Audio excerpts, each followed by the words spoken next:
तो वो आग लगी हुई थी इस्टेब्लिशमेंट और पाकिस्तान तहरीक इंसाफ के दरमियान, सब जानते हैं। लेकिन कूलिंग इफ़ेक्ट के इशारे आपने भी दिए और मिल भी रहे थे, रूपोश रहनुमा मंजर आम पर आ रहे थे।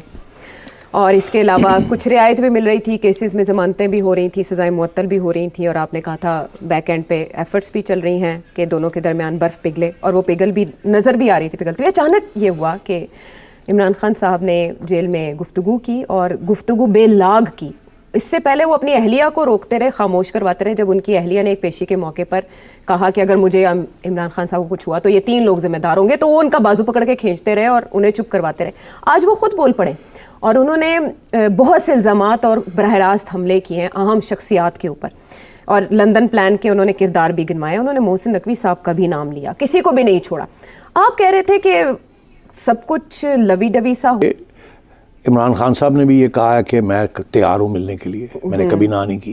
मेरा ख्याल कल की जो इंटरव्यू है उसमें भी उन्होंने ये बात कही है। हाँ, और उन्होंने हवाला ये भी दिया है कि बाजवा साहब ने मुझे निकाला, मेरे खिलाफ साजिश करने लगे, आखिर में मैं फिर भी 2 दफ़ा उनको मिला। और इसका हवाला देने के बाद फिर उन्होंने कहा कि मैं तो हमेशा मिलने के लिए तैयार होता हूँ, तो मैंने कभी दरवाजे बंद नहीं किए।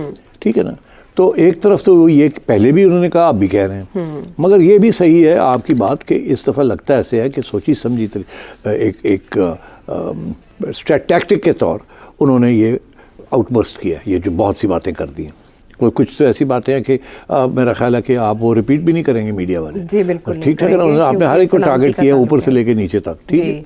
और लंदन प्लान और ये और लंदन प्लान में उन्होंने कहा ये किरदार थे, सबके पहले नाम नहीं लिया कभी। अब बात ये है कि ये क्यों किया, सवाल तो ये होता है ना, क्योंकि आप हैरान हो गई हैं क्यों किया। मैं बिल्कुल हैरान नहीं हूँ। अच्छा। क्यों नहीं हूँ?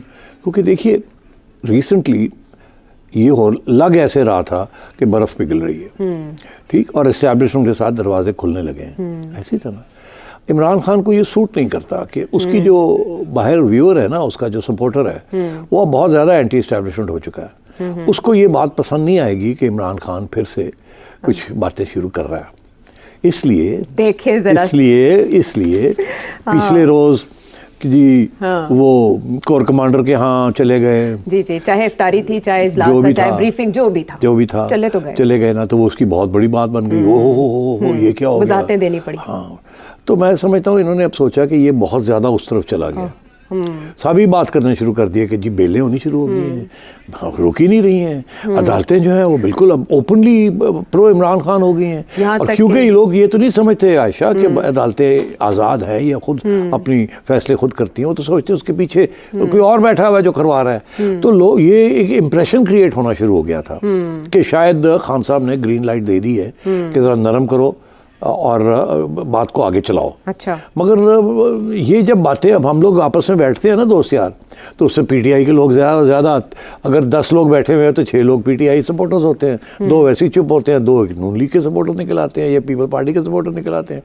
तो वो हमेशा यही, जब उनको ताना दिया जाता है ना, हाँ बड़े तुसी एंटी इस्टैब्लिशमेंट बने हो, तो जिसलिए इमरान खान इस्टैब्लिशमेंट बह के तो इस्लामाबाद आया सी, तो उदू तुसी क्यों एंटी इस्टैब्लिशमेंट नहीं सो, उदू तो तुसी बड़े प्रो इस्टैब्लिशमेंट हो। तो खैर इसका जवाब उनके पास नहीं है।